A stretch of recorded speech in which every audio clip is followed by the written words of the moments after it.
حافظ صاحب ایک بہت ہی انٹرسٹنگ سا فیکٹر سامنے آیا ہے. اصل میں جب بھی کرکٹ خراب ہو رہی ہوتی ہے تو ایک نئی چیز ہمارے سامنے آ جاتی ہے, شاید ہماری انٹینشن ڈائیورٹ کرنے کے لیے ہوتی ہے. میں نے ایک چھوٹا سا نام دیا ہے, آپ اس نام میں مزید نکھار پیدا کر سکتے ہیں. مجھے ایسا لگ رہا ہے یہ کنیکشن کیمپ ایک کنفیوژن کیمپ ہے. حافظ صاحب آپ کیسے دیکھتے ہیں, کیا ہمیں ابھی اس وقت چیمپئنز کپ کے دوران تمام پلیئرز کو وہاں پر بلا کر, جس میں کوئی نیا پلیئر نہیں ہے, ان کے مسائل کو حل کرنے کے لیے کیا یہی ایک مناسب وقت تھا جہاں پر کنیکشن کیمپ لگانے کی ضرورت تھی؟ دیکھیں بات یہ ہے کہ اگر آپ کنیکٹ کرنا چاہ رہے ہیں کچھ, تو پہلے یہ تعین کریں کہ ڈسکنیکٹ کہاں پر ہوئی ہیں. واہ واہ واہ. تو اگر تو آپ کو اس چیز کا احساس ہے یا اس چیز کا اندازہ ہے اور آپ اس نتیجے پر ہیں کہ کہاں پر آپ کا معاملہ ڈسکنیکٹ ہوا اور اس کے بعد پھر آپ اس کو کنیکشن دوبارہ سے ریکنیکٹ کرنا چاہتے ہیں, تو ریکنیکٹ کرنے سے پہلے آپ کو جو پوائنٹ ہے ڈسکنیکشن کا, یہاں پہ آپ کی چیزیں ٹوٹی ہیں, اس تک جانا پڑے گا. تو اگر آپ اس کنیکشن کیمپ کا ذکر کرتے ہیں جس میں پاکستان کرکٹ بورڈ کے ٹاپ آفیشلز موجود تھے, پاکستان ٹیم کے کھلاڑی جو کہ کھیل رہے ہیں گزشتہ, اس میں کچھ نئے بھی تھے, کچھ ایسے ہیں جو کافی وقت سے پاکستان کے لیے کھیل رہے ہیں, وہ بھی موجود تھے. تو یہ سارے لوگ تو اس عمل کا حصہ ہیں جس کی وجہ سے آپ یعنی کہ کھلاڑیوں کی خراب کارکردگی ایسی ہے کہ جس کے اوپر آپ ان سے پوچھ سکتے ہیں کہ آپ کے کیا مسائل ہیں. جو کھلاڑیوں کو منتخب کرنے والے ہیں یا ان کے کھیل کے حوالے سے متعدد اور مختلف فیصلے کرنے والے ہیں, آپ ان سے پوچھ سکتے ہیں کہ ان کے کیا معاملات ہیں. اور پھر جو ان کی تجاویز ہیں جو کھلاڑیوں کو ڈیل کرتے ہیں براہ راست پاکستان کرکٹ بورڈ کے چیئرمین تک جو چیزیں جاتی ہیں, پھر آپ ان سے پوچھ سکتے ہیں. تو یہ ایک سیڑھی ہے.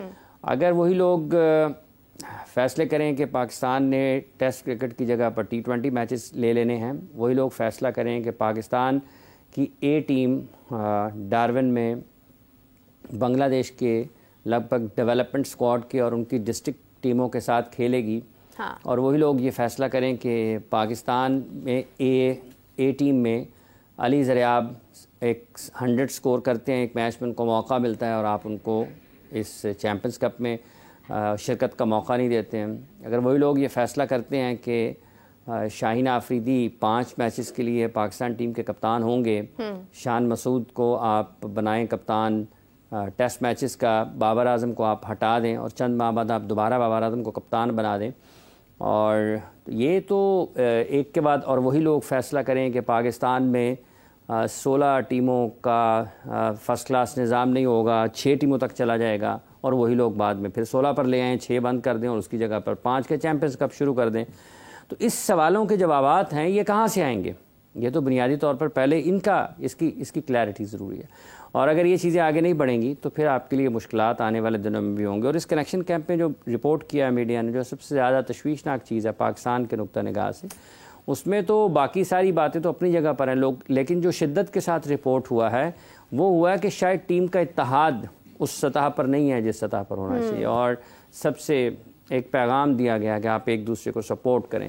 تو اس کا مطلب ایک اس کا پہلو یہ ہے کہ ٹھیک ہے ان کے اختلافات ہیں, ان کو ساتھ بٹھا لیا ہے, اور دوسرا اس کا پہلو یہ ہے کہ اس کا مطلب یہ ہے کہ کہیں پر اختلافات ہیں, اور پھر جب آپ یہ سوچتے ہیں کہ واقعی اگر اختلافات ہیں تو اس کا مطلب یہ ہے کہ کھلاڑیوں کی جو کارکردگی ہے مجموعی طور پر, انفرادی طور پر وہ اثر انداز ہو رہی ہے, ان کے آپس کے تعلقات ہیں وہ اجتماعی طور پر ٹیم کی کارکردگی پر اثر انداز ہو رہے ہیں. اور اس بارے میں اس سے پہلے بھی ورلڈ کپ یہ ہوا ہے, اس سے پہلے بھی مختلف جگہ پر پاکستان کرکٹ بورڈ کے چیئرمین صاحب نے یہ ذکر کیا تھا ٹیم کے اتحاد کے حوالے سے. یہ مختلف چیزیں ہیں, اس پہ آپ اس کے پہلو ہیں مختلف جن کا احاطہ کر سکتے ہیں, اور وہ تمام چیزیں ایک ایک کر کے جڑتی ہیں کہ آپ نے اب آگے کیسے بڑھنا ہے. ٹھیک ہے, آپ ڈسکنیکٹ ہوئے پڑے ہیں, ریکنیکٹ کون کرتا ہے, کیسے کرتے ہیں, یہ تو آنے والے وقت میں اس کا پتہ چلے گا. بالکل صحیح بات ہے. حافظ صاحب دیکھیں, اگر ہم دیکھتے ہیں جس کا ذکر بھی آپ نے کیا, بہت دیر سے یہ مسائل تو چل رہے ہیں نا. اگر ہم دیکھیں, ہم ورلڈ کپ ہارنے کے بعد بھی سرجری کی باتیں سامنے آئیں, پھر بھی کچھ نہیں ہوا, پھر کہا گیا ہمارے پاس پلیئرز نہیں ہیں, اب چیمپئنز کپ ہو رہا ہے, اس کے اندر بہت ساری چیزیں جو ہیں واضح ہو رہی ہیں, نمایاں ہو رہی ہیں. شاہین آفریدی پر اور ان کی جتنی بھی پلینگ 11 تھی اس کے اوپر جو ہے وہ ایک فائن جو ہے وہ لگایا گیا according to the code of conduct, کہ سلو اوور ریٹ جو ہے وہاں پر ہے.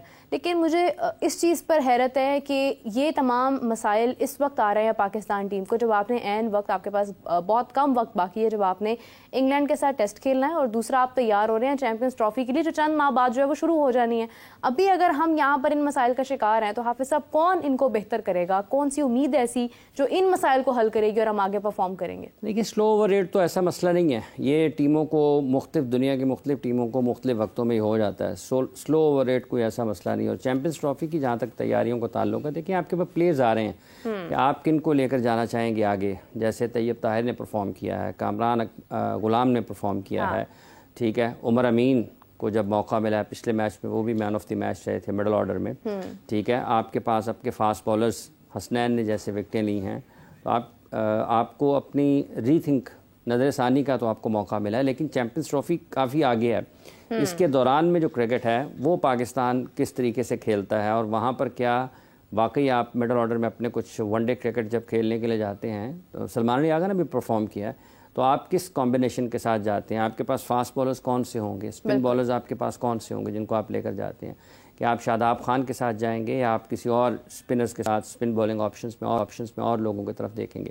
تو جب چیمپئنز ٹرافی چونکہ ابھی اس میں اگر آپ کرکٹ کے اعتبار سے دیکھتے ہیں تو کچھ وقت ہے درمیان میں, اس لیے, اور اس میں پاکستان نے مختلف فارمیٹ میں کرکٹ کھیلنی ہے, تو کیسے آگے بڑھتی ہیں سلیکشن کمیٹی اس کو کس طریقے سے دیکھتی ہے کہ کن پلیئرز کو انہوں نے ساتھ رکھنا ہے, کن پلیئرز کو وہ چاہیں گے کہ وہ سلیکشن جو چیمپئنز ٹرافی کے لیے ان کو شمار کیا جائے یا ان پر غور کیا جائے, تو وہ مڈل آرڈر میں ہی آپ کے پاس آئیں گے. کیا آپ اوپر سے کچھ دیکھنا چاہیں گے کہ عبداللہ شفیق ہیں, امام ہیں, فخر ہیں, کس طریقے سے آپ آگے جانا چاہیں گے؟ صاحبزادہ فرحان ہیں, کون ہیں جن کو آپ اعتماد کریں گے؟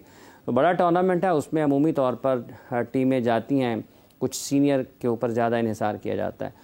ابھی آگے جیسی کرکٹ آگے بڑھے گی اور جو کھیلیں گے, چونکہ اس دوران فرسٹ کلاس کرکٹ بھی ہوگی, پاکستان انٹرنیشنل کرکٹ بھی کھیل رہا ہوگا, تو سلیکشن کمیٹی کا ایک امتحان ہوگا کہ وہ کن کھلاڑیوں کو دیکھتے ہیں. چونکہ بہت زیادہ تبدیلیاں ممکن نہیں ہے کہ آپ چیمپئنز ٹرافی میں کریں گے. ہو سکتا ہے آپ ایک دو لوگ شامل کر لیں, لیکن عمومی طور پر جو ایک رجحان ہے وہ یہی ہوتا ہے کہ آپ جب بڑے ٹورنامنٹس میں جاتے ہیں تو آپ زیادہ تر کوشش کرتے ہیں کہ آپ اپنے سینئر کرکٹرز کے ساتھ جائیں. بالکل صحیح بات ہے. حافظ صاحب, ٹیسٹ اس کے بعد شروع ہونا ہے انگلینڈ کا اور پاکستان کا. انگلینڈ اپنے میدانوں میں بھی میچز ابھی ہارا ہے ریسنٹلی, اور آسٹریلیا کے خلاف بھی وہ میچ ہارے ہیں, اور ایک اچھی فارم نظر نہیں آ رہی ہے کہیں نہ کہیں. لیکن پاکستان تو شاید اس سے بھی زیادہ مشکلات کا اس وقت جو ہے وہ شکار ہے. ہم اس سے پہلے بنگلہ دیش سے ہارے ہیں جو کہ ایک بہت بڑی ہار ہمارے لیے تھی. کیا آپ کو لگتا ہے کہ پاکستان انگلینڈ کے جب میچ ہوگا تو باؤنس بیک کر سکتا ہے, یا ہم امید کر سکتے ہیں کہ انگلینڈ کے ساتھ پاکستان جو ہے وہ ون کر سکتا ہے میچز اپنے؟ دیکھیں, ڈیپینڈ کرتا ہے کہ انہوں نے تو اپنی ٹیم کا اعلان کر دیا, پاکستان کیا ٹیم کا اعلان کرتا ہے, کس اسٹرینتھ کے ساتھ پاکستان جاتا ہے, پچز کیسے بنائے جاتے ہیں, اور اس کے حساب سے کون سے کھلاڑی جو ہیں وہ منتخب کیے جاتے ہیں. 15 یا 16 کا اسکواڈ آپ جو بھی اناؤنس کریں, اس کے بعد جب آپ 11 بناتے ہیں تو آپ کیا بناتے ہیں؟ جو جہاں تک تعلق انگلینڈ کا ہے, ان کے جو 4 فاسٹ بالرز ہیں, 2 تو خیر انٹرنیشنل کرکٹ سے ریٹائر ہو گئے, جم اینڈرسن اینڈ اسٹوارٹ براڈ, باقی جو ہیں وہ 2 جوفرا آرچر اینڈ مارک ووڈ وہ آ نہیں رہے ہیں. تو یہ 4 فاسٹ بالرز ہیں, ان کی عدم موجودگی میں ان کا بالنگ اٹیک وہ نہیں ہے, لیکن اس میں بھی 1-2 گیندباز ایسے ہیں جو مشکلات پیدا کر سکتے ہیں. اب یہ ڈیپینڈ کرتا ہے کہ پاکستان پچز کیسے تیار کرتا ہے اور پاکستان کس اسٹرینتھ کے ساتھ جاتا ہے, پاکستان کون سی پلینگ 11 کے ساتھ میدان میں اترتا ہے, کن کھلاڑیوں کو منتخب کیا جاتا ہے, رسپونڈ کیسے کرتے ہیں پاکستان کے جو نمایاں کرکٹرز ہیں اس انگلینڈ کے خلاف سیریز میں. اگر اچھے بیٹنگ پچز ہوئے تو پاکستان کے لیے مشکلات ہوں گی, کیونکہ بالنگ ہماری بھی خرم شہزاد کے بارے میں شاید جیسے انہوں نے پرفارم کیا ان کے اوپر ایک امتحان ہوگا کہ کیا واقعی وہ آتے ہیں دوبارہ, کیونکہ کچھ شاید یہ بتا رہے تھے کہ ان کی کچھ انجریز کے ایشوز ہیں شاید. نسیم شاہ ہیں, میر حمزہ ہیں.